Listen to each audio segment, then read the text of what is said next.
नमस्कार दोस्तों और मेरे प्यारे विद्यार्थियों। हमारा जो नेक्स्ट टॉपिक है एवरीडे साइंस का या बेसिक साइंस का आप कह लो, वो दोस्तों आज हम टॉपिक पढ़ेंगे गति के बारे में। गति से रिलेटेड जो भी चीज़ें हैं, कैसी सीधी गति, स्ट्रेट लाइन में है, वृत्तीय है, कोणीय है, कोई सी भी जो गति है उसके बारे में दोस्तों हम सब पढ़ेंगे। लेकिन उससे पहले दोस्तों कुछ जो हमारे पास चीज़ें वो हमें जान लेनी चाहिए इसको गति को पढ़ने से पहले। जो है दोस्तों सबसे पहले हम यहाँ बात कर ले दोस्तों अदिश राशि। अदिश राशि स्केलर क्वांटिटी। दोस्तों अदिश राशि क्या कहते हैं, किसे कहते हैं? ऐसी राशि है दोस्तों जिसका परिमाण तो हमें पता होता है। फिर से मैं दोहरा लेता हूँ दोस्तों, जिसका परिमाण तो हमें पता होता है लेकिन दिशा का हमें ज्ञान नहीं होता, वो सारी जो है हमारी अदिश राशि कहलाती है दोस्तों। फिर से देख लीजिए, अदिश राशि कौन सी होती है? जिसमें हमको परिमाण का मान पता होता है लेकिन दिशा का मान जो है दोस्तों पता नहीं होता, वो सारी राशियां जो कहलाती है अदिश राशि। हम यहाँ लिख देते हैं दोस्तों, देखिए परिमाण तो हमें दोस्तों पता होता है और इसकी दिशा जो है दोस्तों वो पता नहीं होती, वो सारी राशियां जो कहलाती है अदिश राशियां। दोस्तों अदिश राशियों की जो हम बात कर ले उसमें दोस्तों आएगा हमारे पास चाल हो गया, आयतन हो गया, उसके बाद कार्य हो गया, समय हो गया। इसके एग्जाम्पल की बात कर ले दोस्तों, चाल हो गया, आयतन हो गया, कार्य हो गया, ये सारी जो राशियां दोस्तों अदिश राशियां कहलाती है। उसके बाद दोस्तों हम विद्युत धारा की बात कर ले, दाब की बात कर ले, तो ये भी जो है हमारी अदिश राशियों के अंतर्गत ही आता है। उसके बाद दोस्तों नेक्स्ट देखिए हमारे पास जो टॉपिक है सदिश राशि। अब सदिश राशियों की हम बात करें दोस्तों तो इसमें जो है हमें परिमाण भी पता रहता है और जो है दिशा जो है वो भी हमको पता रहती है। परिमाण भी पता रहता है और दिशा भी पता रहता है। ऐसी राशियां जितनी भी है वो कहलाती है दोस्तों सदिश राशियां। वेक्टर क्वांटिटी जो है दोस्तों वो कहलाती है, अगर हम इंग्लिश में बात कर ले तो। इसके दोस्तों जो एग्जाम्पल की हम बात कर ले तो हमारे पास वेग हो गया, विस्थापन हो गया, बल हो गया, त्वरण हो गया। फिर हम देख लेते हैं दोस्तों वेग हो गया, विस्थापन हो गया, बल हो गया, त्वरण हो गया। ये सारी जो राशियां वो सदिश राशियों के अंतर्गत जो है हम शामिल करते हैं। तो एग्जाम में क्वेश्चन में इसकी डेफिनेशन तो वो नहीं पूछेगा लेकिन राशियों को पूछ सकता है कि कौन सी राशियां शरीर में सदिश है और कौन सी राशियां इसमें से अदिश है, तो ये हमें ध्यान रखना। उसके बाद दोस्तों हम बात कर लेते हैं दूरी। तो दूरी क्या होती है दोस्तों? किन्हीं दो बिंदुओं के बीच में निश्चित समय में तय की गई जो लंबाई है दोस्तों वो दूरी कहलाती है। जैसे हम यहाँ से बात कर ले दोस्तों, यहाँ से दो कोई पॉइंट है, अब इसके बीच की जो दोस्तों हमको जो है दूरी तय करनी, दूरी क्या होती है? तो इनके बीच की लंबाई दोस्तों वो कैसे भी हो सकती है, हम ऐसे ऐसे कैसे भी चल के करें तो ये कितनी टोटल लंबाई होगी, ये किसी वस्तु द्वारा चली गई दूरी कहलाती है। अब दोस्तों दूरी जो होती है इसमें एक चीज ध्यान रखना है कि ये हमेशा जो है दोस्तों धनात्मक होती है।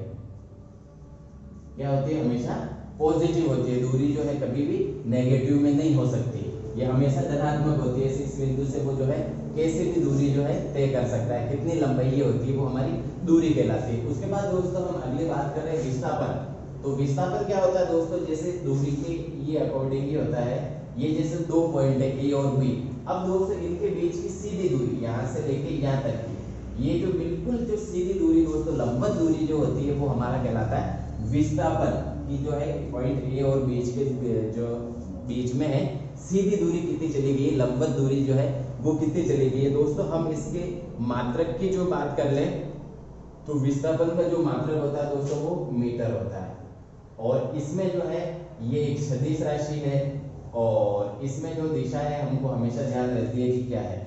अब दोस्तों जो विस्थापन है वो हमेशा दोस्तों पॉजिटिव ही होगा, ये नेगेटिव जो है नहीं हो सकता। उसके बाद दोस्तों हम नेक्स्ट जो है वो बात कर ले चाल। तो चाल जो हमारी होती है दोस्तों इसमें टाइम दिया गया होता है, निश्चित समय में जो है तय की गई दूरी जो है दोस्तों चाल कहलाती है। इसकी हम बात कर ले, चाल जो होता है वो होता है दोस्तों, इसका मात्रक की बात कर ले तो चाल बराबर होता है दोस्तों दूरी बटे समय। कि समय हमारे पास कोई टी है, उसमें कितनी दूरी जो है दोस्तों तय की गई है वो चाल कहलाता है। इसके मात्रक की हम बात कर ले तो मात्रक भी यहाँ से निकल जाएगा। दूरी का मात्रक दोस्तों मीटर होता है और समय का मात्रक दोस्तों सेकंड होता है। तो मीटर प्रति सेकंड जो है चाल का हमारे पास यहाँ जो मात्रक हो सकता है। उसके बाद दोस्तों हम आगे बात कर ले वेग की वेग क्या होता है?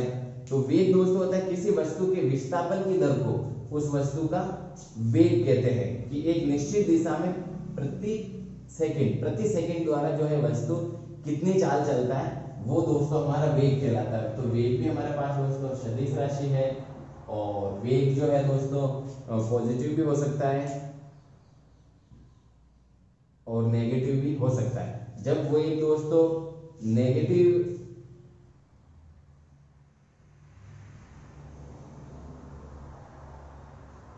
दोस्तों वेग का जो मात्रक है, हम अगर मात्रक की बात कर लें तो वो भी दोस्तों मीटर जो है प्रति सेकंड जो है इसका मात्रक होता है दोस्तों। उसके बाद हम बात कर ले त्वरण की कि त्वरण क्या होता है।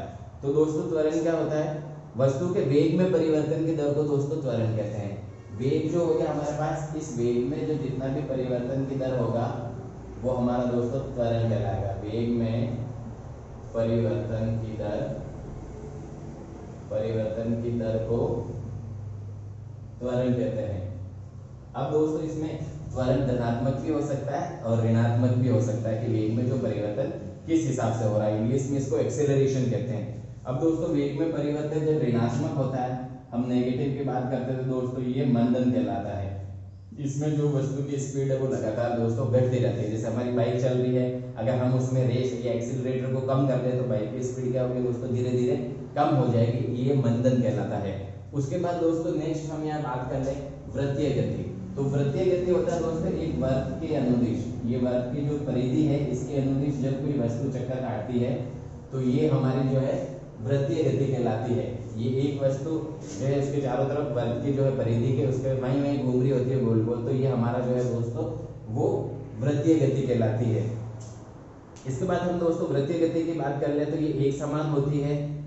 जब एक समान वस्तु समान वेग से जब यहाँ गति कर रही है तो ये दोस्तों वृत्तीय गति कहलाती है। उसके बाद दोस्तों हम कोणीय वेग की बात कर ले कि कोणीय वेग कितना होता है। तो कोणीय वेग में क्या होता है दोस्तों, वृत्ताकार मार्ग पर गतिशील कण को वृत्त के केंद्र से मिलाने वाली रेखा एक सेकंड में जो है कितने कोण पे घूम जाती है। दोस्तों ये वृत्त हो गया, तो यहाँ से देखिए ये हो गया दोस्तों, इसमें एक सेकंड में यहाँ से यहाँ तक लेके कितने जो है थीटा के कोण पे ये वस्तु घूम जाती है पर सेकंड। तो ये दोस्तों हमारा कोणीय वेग जो कहलाता है कि एक सेकंड में किसी वृत्त के अनुदिश जो है दिशा, मतलब कोई वस्तु है जो कितना घूम गई।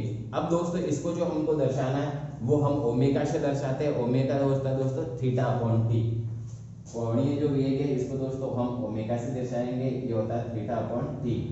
एक सेकंड में ये कितने डिग्री का जो है कोण या पूरा कर लेती है। दोस्तों ओमेगा का जो मान है वो हम 2 पाई n से भी इसको दर्शा सकते हैं, जो कोणीय वेग का व्यंजक जो प्राप्त होता है। उसके बाद दोस्तों हम बात कर ले न्यूटन की गति के नियम।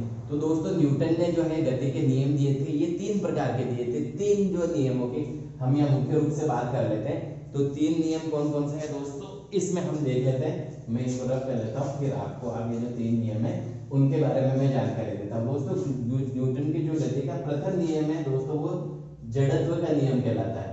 जड़त्व का नियम, या दोस्तों इसको गैलीलियो का नियम भी कहते हैं। गैलीलियो का नियम।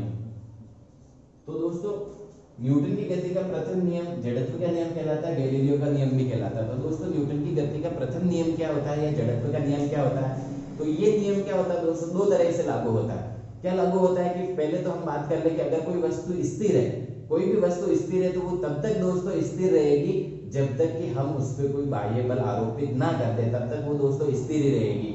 और इसका जो दूसरा नियम आता है दोस्तों, दूसरा मतलब जड़त्व के नियम का ही जो दूसरा हिस्सा आता है वो ये आता है कि अगर कोई वस्तु क्रियाशील है तो वो तब तक क्रियाशील रहेगी, या कोई वस्तु गतिशील है तो तब तक गतिशील रहेगी जब तक कि उसके ऊपर कोई बाह्य बल कार्य ना करे। तो दोस्तों अब यहाँ देख लेते हैं कि ये इनके एग्जाम्पल हम देख लेते हैं। दोस्तों क्या होता है कि जैसे हम किसी गाड़ी में या बस में या ट्रेन में बैठे, उसके अचानक चल पड़ने से क्या होता है दोस्तों, हमारा जो हिस्सा शीट के संपर्क में है तो दोस्तों वो तो जड़त्व के कारण क्या रहता है कि वही स्थिर रहता है और गाड़ी के साथ क्या चल पड़ता है, लेकिन हमारा जो ऊपर का हिस्सा जड़त्व के कारण क्या होता है दोस्तों, पीछे की ओर झुक जाता है।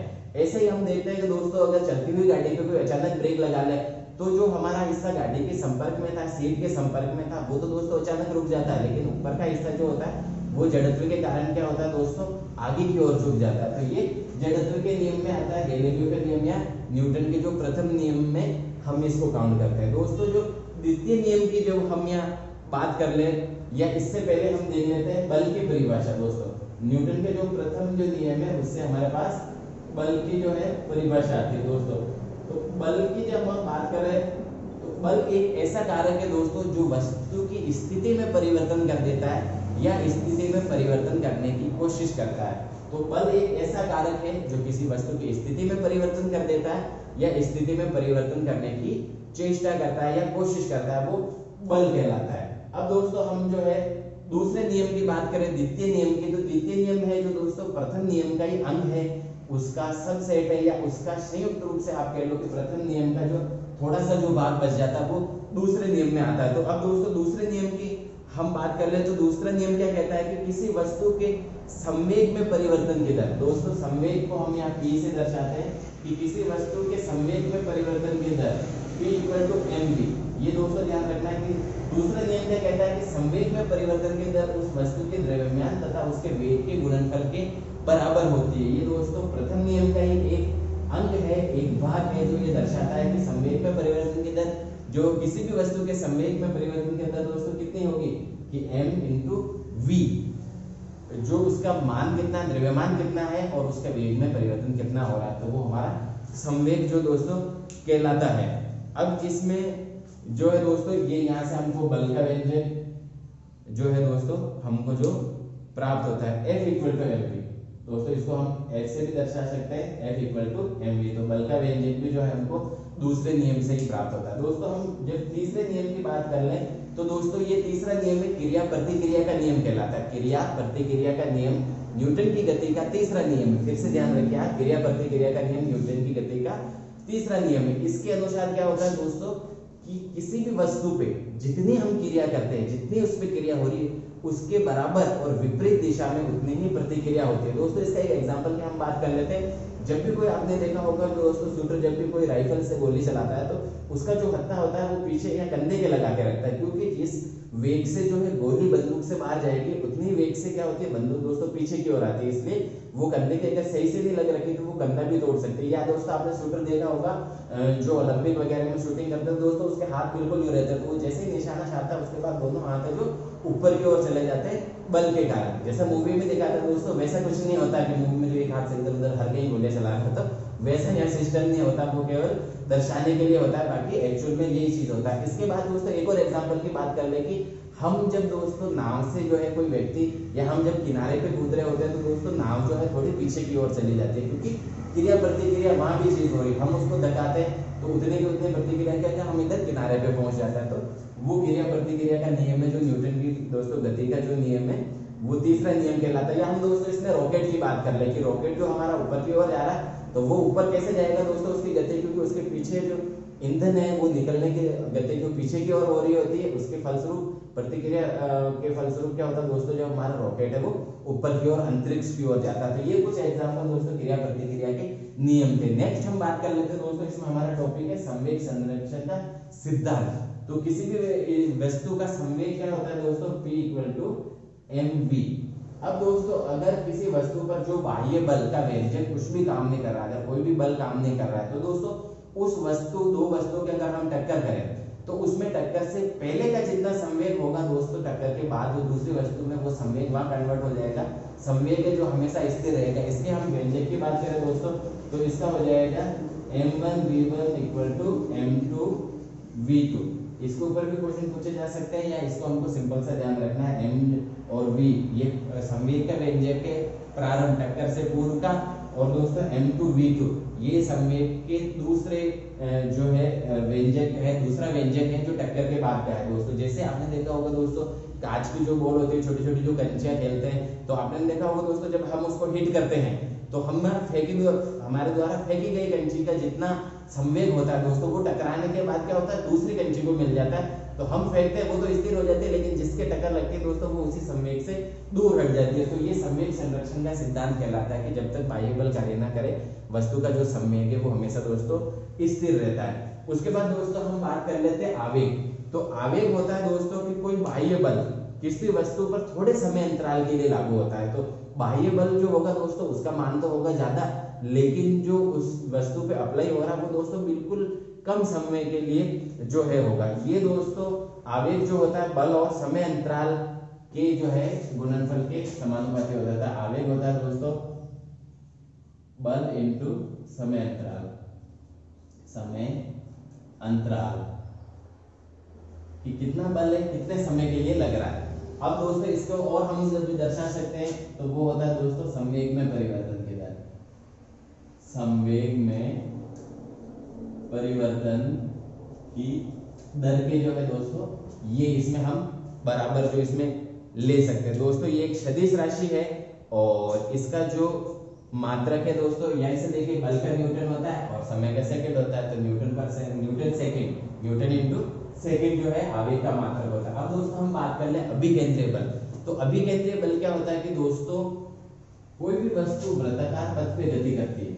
ये दोस्तों वृत्ताकार पथ पे कोई भी गति है, समान वेग से कोई वस्तु दोस्तों गोल गोल घूम रही है यहाँ, तो क्या होता है दोस्तों इस जगह से इसके केंद्र की ओर लगने वाला बल अभिकेंद्रीय बल कहलाता है। केंद्र से ध्यान रखना, केंद्रीय मतलब केंद्र की ओर लगने वाला, अभी मतलब केंद्र की ओर लगने वाला जो बल है वो दोस्तों अभिकेंद्रीय बल लगाता है। जैसे आप देखोगे दोस्तों कि हम क्या करें, एक पत्थर को धागे से बांध दे किसी को और हम उसको गोल गोल घुमाते हैं, तो वो घुमाता है दोस्तों वो एक वृत्ताकार गति करता है। तो उसमें क्या होता है दोस्तों उस पत्थर के वजन के कारण और वो धागा क्या होता है दोस्तों टाइट रहता है, वो एक दिशा में घूमता रहता है। तो जो धागा हम जब उसको घुमा रहे हैं तो केंद्र की ओर कितना बल लग रहा है दोस्तों, वो अभिकेंद्रीय बल कहलाता है हमारा।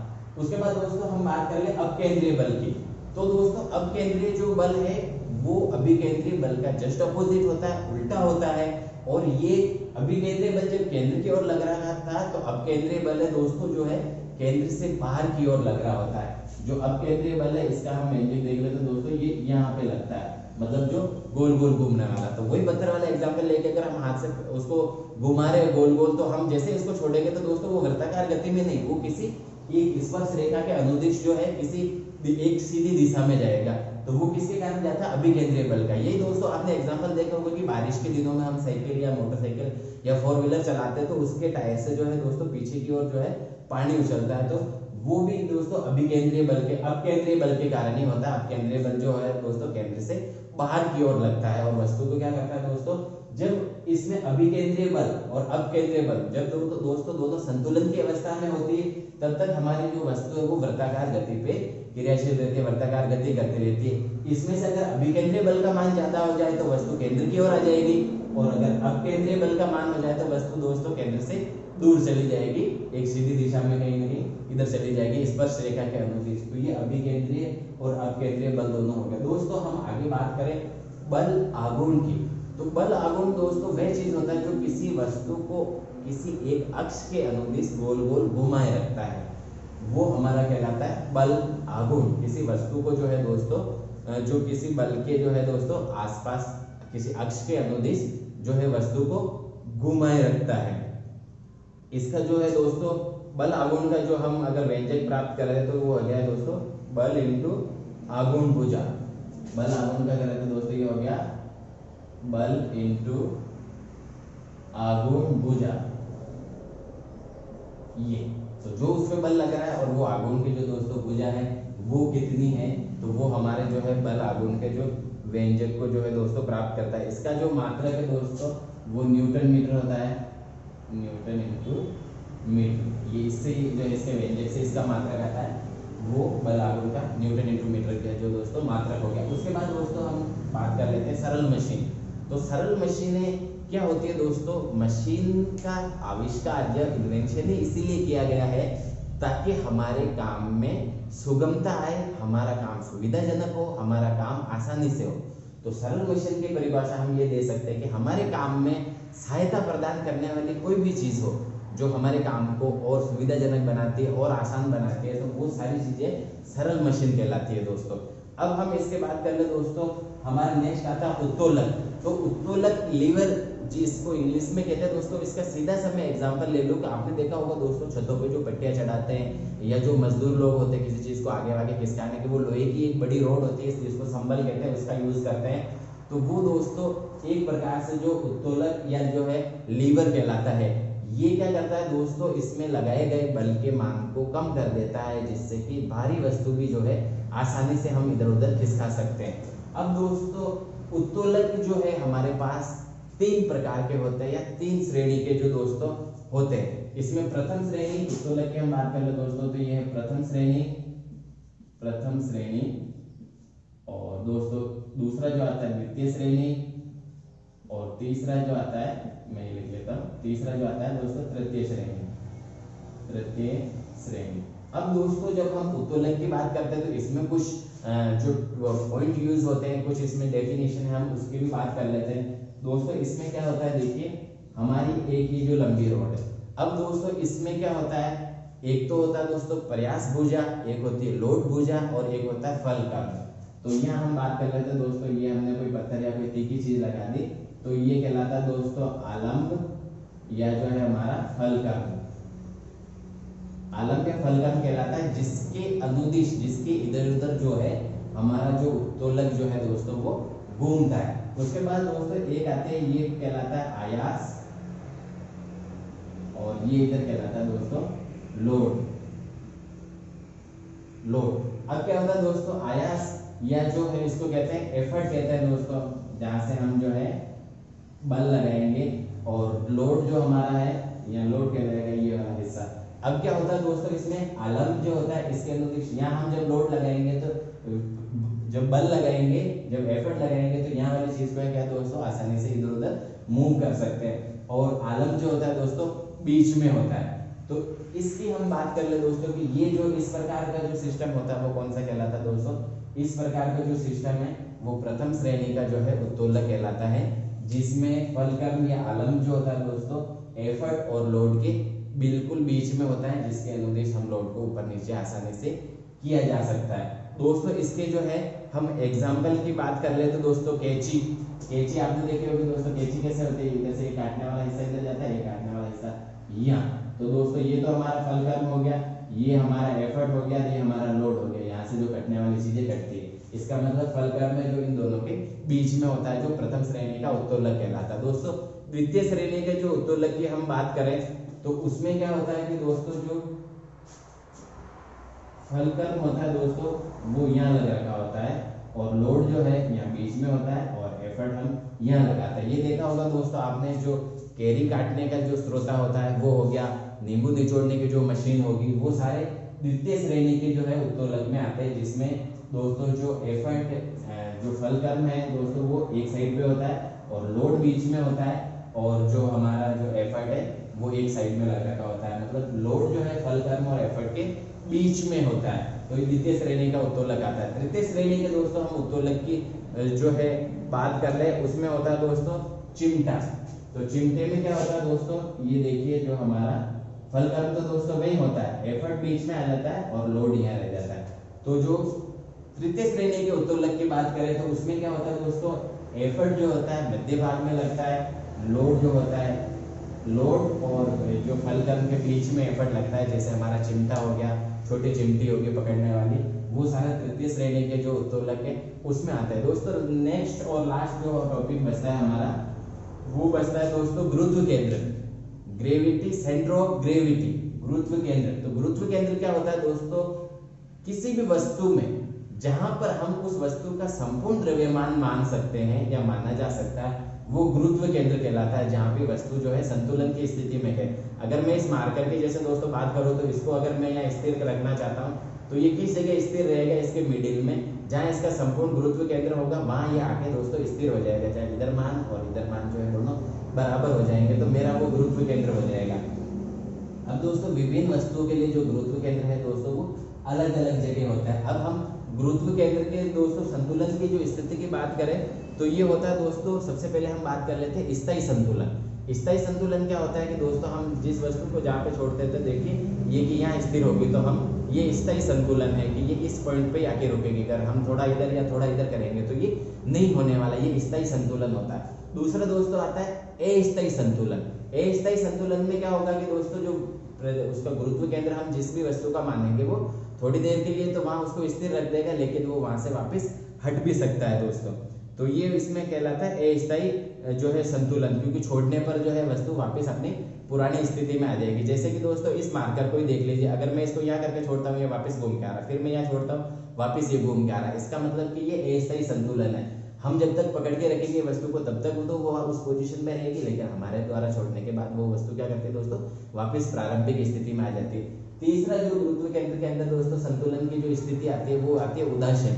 उदासीन में क्या होता है कि दोस्तों आप वस्तु को जहाँ छोड़ दो, जैसे इस मार्कर को मैं धक्का के यहाँ छोड़ दो तो एक बार ये इस पोजीशन पर रुक गया, मैं और छोड़ दो तो दूसरी बार इस पोजीशन पर रुक गया, तो जिस पोजीशन पे भी जाके वो वस्तु रुकती है तो वहां वो दोस्तों संतुलन के अवस्था में आ जाती है। हर बार ये जो पॉइंट है दोस्तों बदलते रहते हैं। जैसे हम किसी वृत्ताकार या जो बॉल की बात करते हैं, गोल कोई बॉल होती है, उसको दोस्तों आप हर बार एक ही पॉइंट पे वो रोकेगी ये जरूरी नहीं है, क्योंकि उसमें गुरुत्व केंद्र कहीं भी हो सकता है। वो उदासीन बिंदु को, उदासीन जो है संतुलन की अवस्था में जो है आती है, तो वो कहीं पे भी उसका गुरुत्व केंद्र हो सकता है। तो दोस्तों ये गति से जो रिलेटेड जो बेसिक जो टॉपिक थे वो मैंने यहाँ एक्सप्लेन करने की कोशिश की है। मात्रक समेत ये सारा चीज समझे। ये बेसिक साइंस के अंतर्गत आता है, जो किसी भी एग्जाम, नीट हो गया, पटवारी हो गया, वन रक्षक, वनपाल, किसी में भी दोस्तों ये पूछा जा सकता है। तो आप ध्यान रखिए, ऐसे नहीं हो कि फिर बाद में बोलने सर ने तो ये बताया नहीं, तो ऐसा नहीं होगा दोस्तों। तो आप अगर चैनल पे नए हो तो आप चैनल को सब्सक्राइब करना ना भूलें और अधिक से अधिक अपने दोस्तों के साथ ये शेयर करें, जिससे